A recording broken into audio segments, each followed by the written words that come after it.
A grabar. Buenas tardes, buenos días, buenas noches. No sé a qué horas ven esto. Y a los que entraron aquí, que son ustedes. Ay, déjenme poner la ventana, permítanme. Reunión Zoom, aquí estamos, ¿sí? Bueno, gracias a ustedes por conectarse.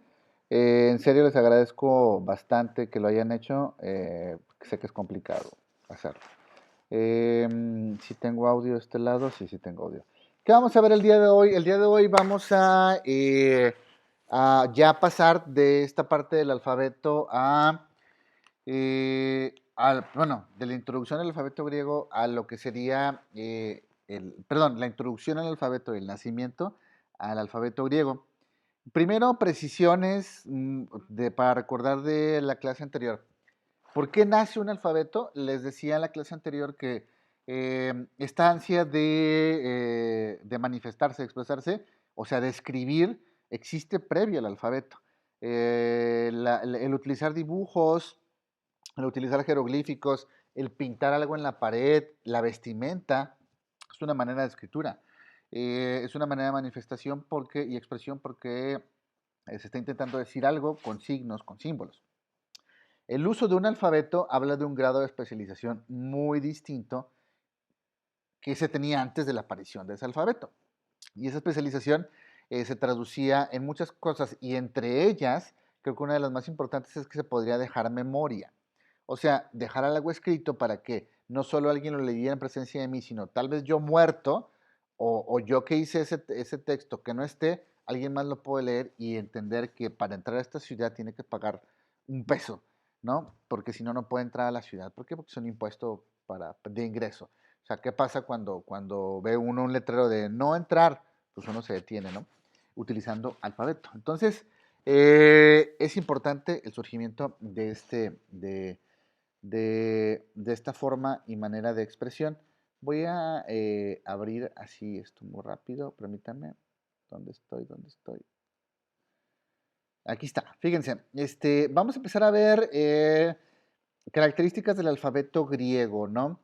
¿Qué pasó o qué tuvo que pasar para que a la gente se le ocurriera tener un alfabeto? Híjole, es una gran explicación es una explicación que muchos antropólogos y arqueólogos quisieran responder, o incluso uno si se pone a pensar, ¿qué hace que las personas se expresen? Bueno, igual hay una necesidad, porque ves un niño recién nacido que está intentando jadear, que está intentando llorar, que cada vez que quiere algo aprende y llora o ríe y te manipula con eso. También el surgimiento de un alfabeto o de una escritura o del habla tiene que ver con llamar la atención, con una necesidad muy particular. Pero en el mundo antiguo, esta particularización se vio como muy marcada porque hubo grupos humanos y civilizaciones que fueron muy importantes. Sería el equivalente de decir, por ejemplo, que los griegos son muy importantes para nosotros. Bueno, los griegos eran muy importantes en esas épocas para muchos, como lo siguieron siendo mucho tiempo después todavía. A ver, el alfabeto, la lengua griega, el alfabeto griego. Déjenme hacer un poco esto más grande para que lo logren ver si están viendo desde el celular. A ver, historia del alfabeto griego. El alfabeto griego produce la escritura fenicia, no, perdón. Los griegos tomaron el alfabeto de los fenicios hasta el siglo IX antes de Cristo. Esta parte es importante. O sea, estamos hablando que en el siglo IX a alguien se le ocurrió retomar un alfabeto que se estaba utilizando. ¿Quiénes fueron los fenicios? Bueno, fueron un grupo humano, una civilización que se caracterizaron mucho porque se decían que eran navegantes y eran comerciantes y obviamente sí eran de los navegantes como más viejos que se conocen, así organizados. No es que signifique que antes no navegaba la gente, simplemente de manera organizada y con una actividad como el comercio. Y ya lo hacían hacia el siglo IX en todas las costas y los lugares donde estuvieron establecidos, los primeros griegos. Gracias a contactos comerciales que mantenían con ellos a lo largo de todo el Mediterráneo. Déjame hacer esto más para acá. De todo el Mediterráneo, especialmente en torno a Chipre y a Rodas. Aquí hay una cosa muy particular que vamos a señalar. Contactos comerciales, contactos comerciales. A favor de apagar el micrófono, les agradecería. Sí, gracias. Contactos comerciales. A ver, la idea de los contactos comerciales es crucial y básica para la transmisión de cultura, y entre ellos el alfabeto, o de tradiciones, obviamente cultura, porque pues, las vemos en un lado y de repente las queremos imitar, o alguien nos ve y nos quiere imitar. Los contactos comerciales de los fenicios con muchas zonas griegas fueron de vital importancia porque entonces comenzó a llevarse mucha de la manera en la que los propios fenicios hacían su contabilidad, tenían dinero, pensaban de la vida y utilizaban el alfabeto. La adaptación de este alfabeto viene acompañada de una importante adaptación. Fíjense, aquí viene lo interesante. La adopción, perdón. Utilizaron signos fenicios que no les eran útiles para anotar también las vocales. Aparecen las vocales, sí, las vocales. Esta innovación facilitaba la lectura y su interpretación, evitando posibles ambigüedades. Aplicaron el sistema de escritura a todos los campos de la actividad humana, aprendiendo el camino a la literatura, a la ciencia, a las artes y otras actividades humanas. A ver, los egipcios tenían ciencia, es más, eran importantes científicos, tanto así que inventaron la trigonometría sin saberlo. Bueno, sí sabían, pero lo comparaban más con lo religioso, ¿sí? Y con lo mágico. Si recuerdan esas clases que empecé a hablar sobre eso a principios de semestre también, sobre el surgimiento mágico de la filosofía, el surgimiento de la filosofía a partir de la magia, perdón.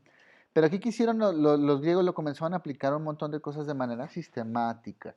O sea, vamos a escribir algo sobre ciencia, vamos a escribir algo sobre arte, sobre literatura, vamos a hacer leyes.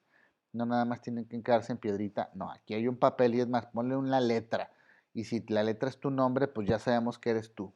Y si pasa algo, nos vamos a ir sobre ti. Prácticamente así era. A ver, en cuanto al modo de escritura, en un principio el alfabeto griego, estamos aquí de este lado, estamos aquí. En cuanto al modo de escritura, en un principio el alfabeto griego solo utilizaba las que hoy en día llamamos mayúsculas. Fíjense un dato interesante. Tampoco existían otros signos ortográficos como puntos, comas, interrogantes e incluso la separación entre palabras o tildes. A ver, se utilizaban solo mayúsculas. Fíjense que desde este tiempo existe un gran problema de entendimiento. ¿Por qué razón? Porque, por ejemplo, para mí es muy difícil leer textos que no tienen mayúsculas, minúsculas, ni signos ortográficos, ni signos de puntuación. Desde ese momento aparece este problema. O sea, no es nuevo, no es nuevo. Y la idea que empezaron a hacer estos monos era querer comenzar a hacer cosas que no volvieran al lenguaje ambiguo, sobre todo si era escrito.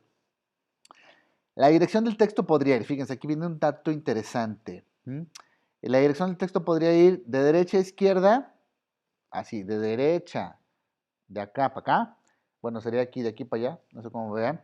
Derecha a izquierda siguiendo la costumbre cretense, tomada de la escritura fenicia. Rasgo oriental, así se escribe en Oriente muchas veces. De izquierda a derecha, como la conocemos nosotros.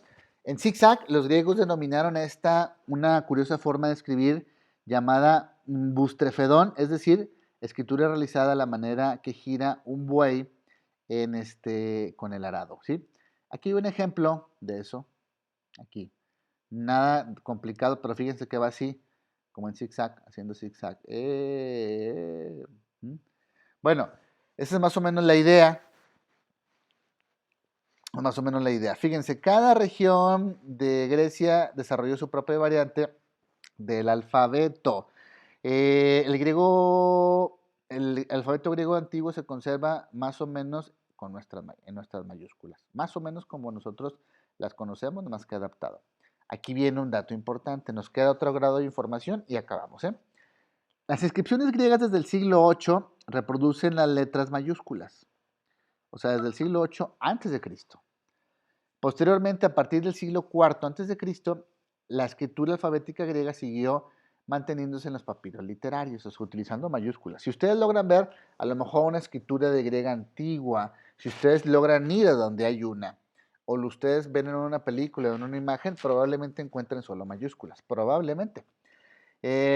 Dice, estos fueron copiados, aquí estamos, en pergamino a partir del siglo IV después de Cristo. Ya en el siglo IX después de Cristo, en Bizancio, se originó la minúscula que en el griego del siglo XV fue adaptada para el uso en la imprenta hasta la actualidad. Fíjense todo el tiempo que pasó para que se utilizaran minúsculas. Estamos hablando que ya existían las lenguas romances y también empezaron a utilizar minúsculas. Perdón, pero traigo mucho sueño. A ver, ya para acabar, bueno, esto miren, bueno, no vamos a acabar todavía. Aquí tienen un alfabeto griego, ya lo empezamos a ver desde el semestre pasado.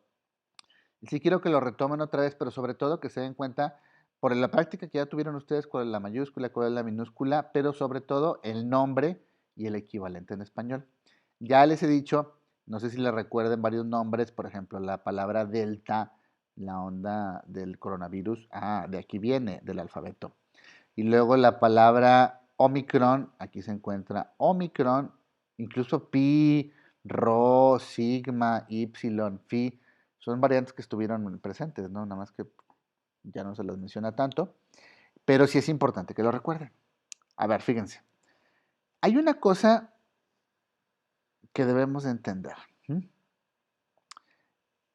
Existen ciertas reglas, que sin necesidad nosotros de tener todo aprendido en griego y en latín, si aplicamos esas reglas podemos traducir una palabra del griego al latín y luego del latín al español sin tener una mentada idea de qué significa y sin usar diccionarios y escribirla en español.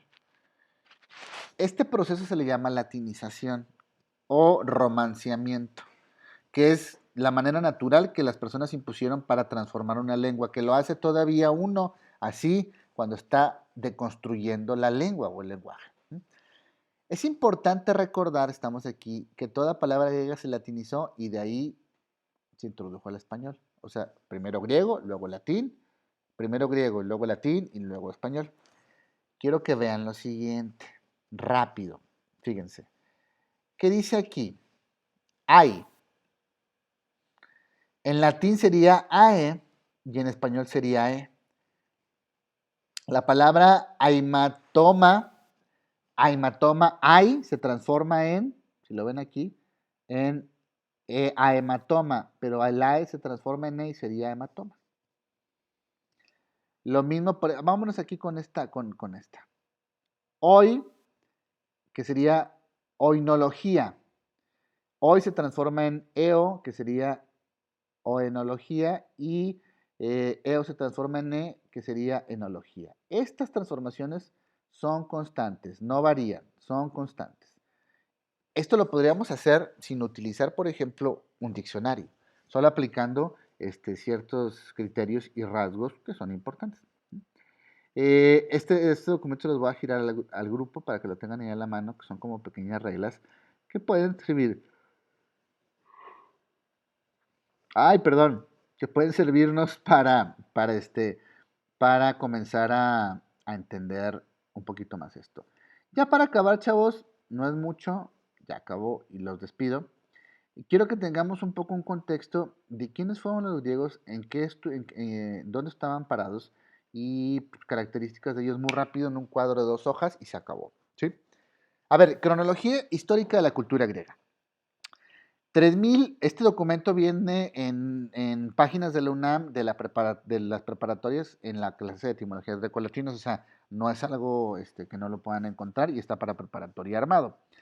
Del 3000 al 1400 a.C., el periodo minoico, nacimiento de la cultura cretense, antecesora de la griega, viene el surgimiento del mito del Minotauro y del laberinto. No sé si lo recuerda, a mí me lo contaban de chiquito y me daba mucho miedo a mi papá. Pero nacimiento de la cultura cretense, ¿quiénes fueron los cretenses?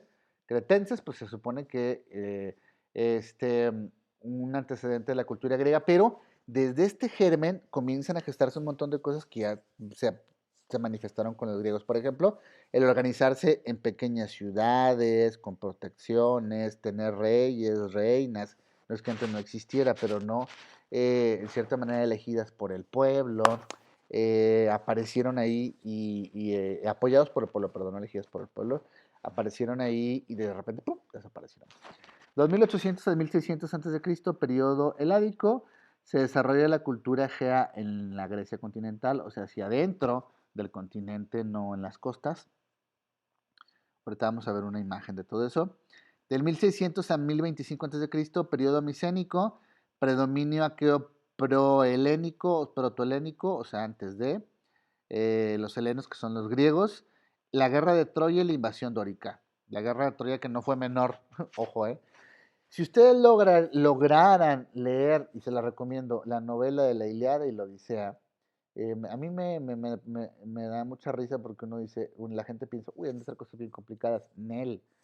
Si bien ya se hicieron como novelas y antes eran poemas, una historia como la Ilíada y la Odisea habla de varias cosas, entre ellas guerra, sangre, lujuria, muerte, guerra, sangre, lujuria, muerte y obviamente dioses y una historia fascinante. Es bien interesante por ese tipo de cosas, pero se la recomiendo y además de que se convirtió en un referente para la transmisión de la tradición, la tradición mitológica que aún prevalece en nuestros días, ¿eh? O sea, la transmisión de sus dioses, primero con ellos y luego hacia afuera con los griegos, ¿no? Era un referente. A ver, del 1025 al 700 a.C., periodo homérico, supuestamente Homero escribió la Ilíada y la Odisea, construcción de santuarios panhelénicos y fundación de colonias en Asia Menor. Luego viene lo que más adelante acá, periodo arcaico, del 700 al 480 a.C., establecimiento de las poleis griegas y surgimiento de los estilos arquitectónicos jónico, dórico y corinto. A ver, primero lo de las poleis. Aparecen las ciudades griegas, pero las ciudades con una organización muy característica y que no se había hasta ahorita registrado nada anteriores a ellas. Una ciudad organizada cívicamente, con ciudadanos, con cobros de impuestos, así como la conocemos más ahorita, ¿no? Con gente que elegía gente para gobernar, etc. Y luego el surgimiento de estos estilos que marcaron la estética posterior al surgimiento de ellos en muchas partes de la antigüedad. O sea, es la manera de hacer columnas, digo, no digo columnitas porque se va a escuchar feo, columnas, paredes, estilos propios de construcción. 480 a 338 a.C., el periodo clásico, que es el que es muy estudiado ahorita. Inicio de las guerras médicas, no es que se hayan peleado médicos, no. Apogeo del mundo griego, o sea, empieza a surgir Grecia. Predominio de Atenas en el siglo V a.C., o sea, Atenas fue el germen de surgimiento de la filosofía y la filosofía se convirtió en ciencia. Inicio de la guerra del Peloponeso. Y luego, del 338 al 323 a.C., avances de las tropas de Filipo de Macedonia y de Alejandro Magno. No sé si recuerdan este nombre, lo tengan presente. Alejandro Magno, ¿no?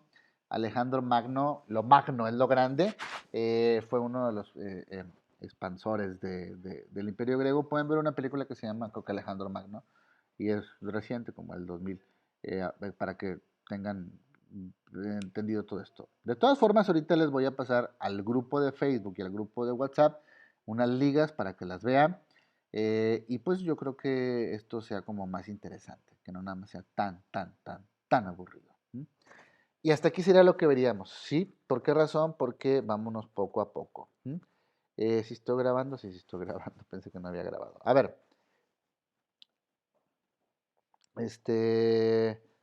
Déjenme mover esto. La idea, pues, ¿cuál es? La idea es que de aquí en adelante, pues, comencemos a avanzar con el tema del alfabeto y que sea muy sencillo trabajar. ¿Tienen alguna duda, pregunta, comentario? Si no, pues entonces para despedirnos y darle las gracias por haberse conectado. ¿Dudas, chavos? ¿Preguntas? ¿No?